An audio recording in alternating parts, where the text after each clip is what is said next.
حضرت علامہ احمد کستلانی فرماتے ہیں کہ ایک مرتبہ میں اس قدر سخت بیمار ہو گیا کہ طبیب علاج سے عاجز آ گئے اور کئی سال مسلسل بیمار رہا۔ ایک مرتبہ مکہ معظمہ میں حضور صلی اللہ علیہ وسلم کے وسیلہ سے دعا کی اور درود شریف پڑھنے لگا۔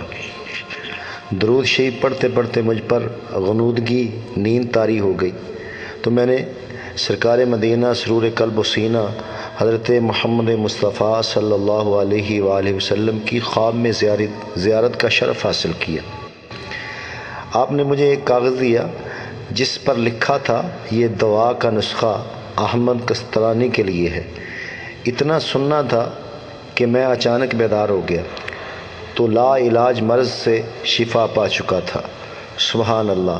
اور جب کبھی اس واقعے کو یاد کرتا ہوں تو خوشی سے پھولا نہیں سماتا۔